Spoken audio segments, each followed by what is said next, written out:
Bapak Prabowo yang sangat saya hormati, menarik apa yang sudah disampaikan. Dan salah satu di antara masyarakat yang harus diciptakan di negara kita adalah masyarakat yang religius. Karena agama punya peran yang sangat penting di dalam kehidupan berbangsa dan bernegara.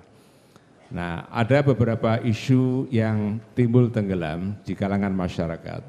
Ialah adanya terorisme, adanya radikalisme, ekstremisme.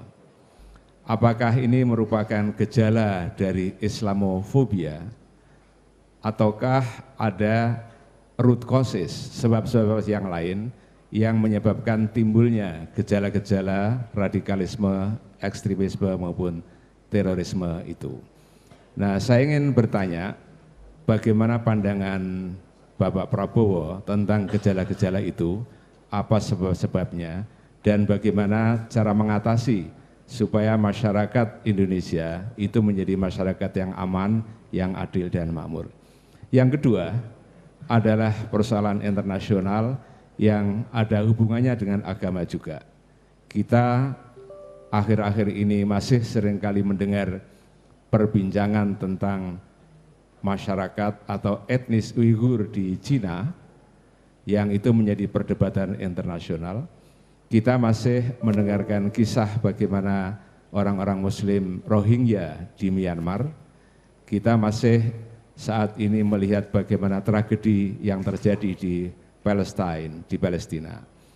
Nah, kira-kira seandainya nanti Bapak ditakdirkan oleh Allah menjadi presiden, kira-kira apa langkah-langkah yang konkret yang bisa menyelesaikan persoalan Uighur, persoalan Myanmar, dan juga persoalan Palestina. Terima kasih.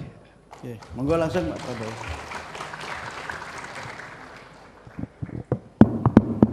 Baik, saya akan coba menjawab ya. Menurut keyakinan saya, masalah terorisme, radikalisme, ekstremisme itu akan subur dan muncul di saat sebagian rakyat kita putus asa. Sebagian kalau sudah hilang harapan terhadap masa depan, biasanya penghasut-penghasut lebih mudah. Orang yang tidak punya harapan dan merasa diperlakukan dengan tidak adil, itu adalah lahan subur untuk terorisme, radikalisme, dan ekstremisme. Itu keyakinan saya. Jadi, bagaimana kita atasi percepatan transformasi? Kita harus membawa kemakmuran kepada seluruh rakyat kita. Rakyat kita harus tidak boleh menghadapi keadaan kurang makan, tidak bisa punya pekerjaan, dan tidak ada harapan masa depan. Dia tidak boleh, kita harus hilangkan kemiskinan dari bumi Indonesia, dan insya Allah kita akan hilangkan radikalisme, ekstremisme, dan terorisme. Kalau kita bisa membawa hasil-hasil yang nyata kepada rakyat kita. Itu keyakinan saya, Pak. Kalau kita sudah makmur, kalau sudah adil, kalau sudah tidak ada kelaparan dan tidak ada keputusasaan terhadap masa depan, pekerjaan bisa didapat dengan layak, tentunya kalau orang-orang yang katakanlah di luar nalar sehat masih mau menimbulkan kekerasan, yaitu namanya sudah kriminal. Itu namanya harus dihadapi dengan juga penegakan hukum yang tegas. Tapi intinya kita berlomba dengan waktu, kita harus membawa kemajuan ekonomi secepat-cepatnya kepada rakyat kita. Itu jawaban saya yang pertama. Yang kedua, Bapak tanya persoalan internasional.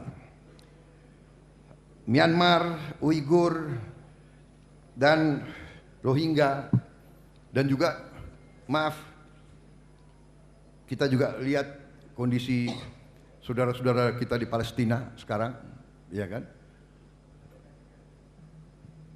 Saudara-saudara, Bapak sekalian yang saya hormati, di hubungan antara bangsa terdapat suatu ajaran Dan ini saya ajarkan di mana-mana.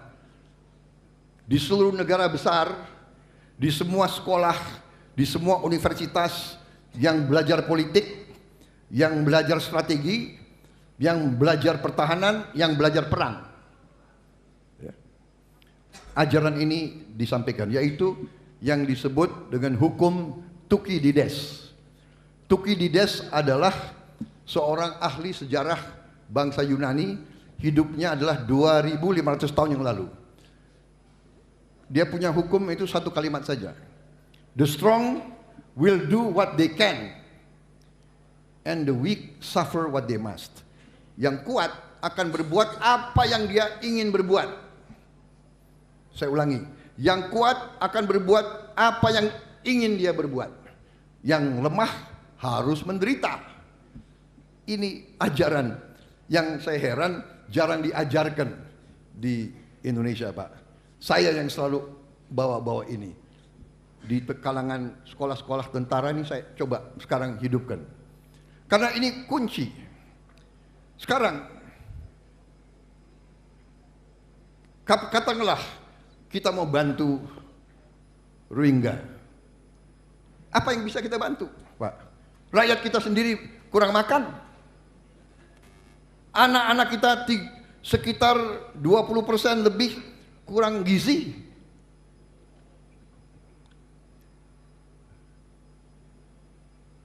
Tadinya yang kita terima Rohingya, sekarang kasihan rakyat Aceh, rakyat Sumatera Utara, ya.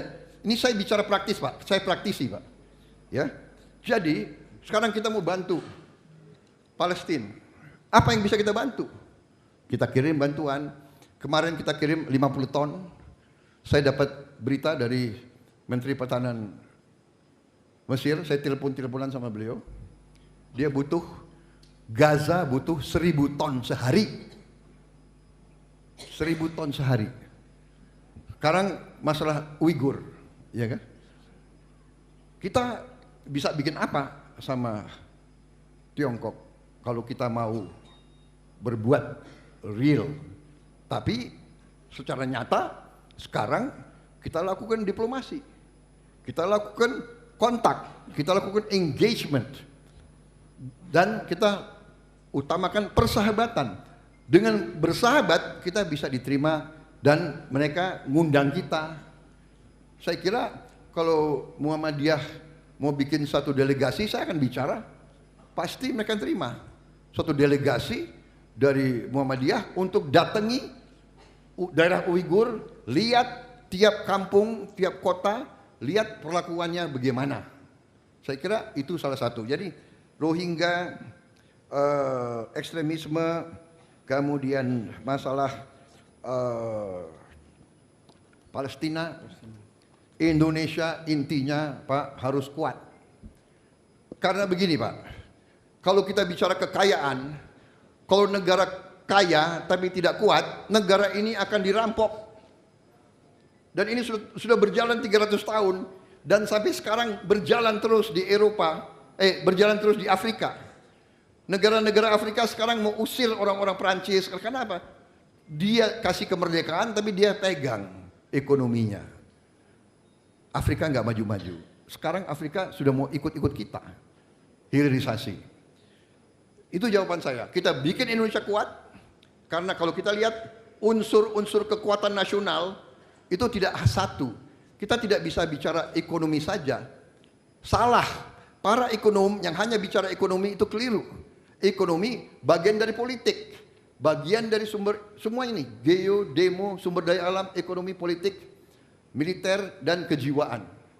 Jadi, bapak-bapak sekalian, kalau kita bicara hilirisasi, kita baru bicara sumber daya alam dan ekonomi. Kalau kita bicara demografi tadi, rakyat, anak-anak kita harus kita bikin hebat, bikin kuat. Harus kita kasih makan, harus kita kasih susu. Sekarang, tidak ada lagi neolib. Saya mengatakan ekonomi kapitalisme neoliberal keliru. Saya pertama mengatakan, tahun 2004, ekonomi kapitalis neoliberal sistemnya salah. Tidak mungkin bawa kesejahteraan kepada rakyat Indonesia. Tidak mungkin. Rakyat Eropa saja sudah meninggalkan neolib. Rakyat Rakyat Amerika sendiri sudah meninggalkan New Deal. Jadi saudara-saudara, kita perlu satu sistem baru. Sistem kita adalah ekonomi Pancasila, ekonomi yang membela rakyat kecil. Saya kira itu jawaban saya, Pak. Terima kasih. Baik, terima kasih Pak Prabowo. Tepuk tangan Bapak sekalian, Bu Ibu. Terima kasih, jawabannya sangat meyakinkan. Pak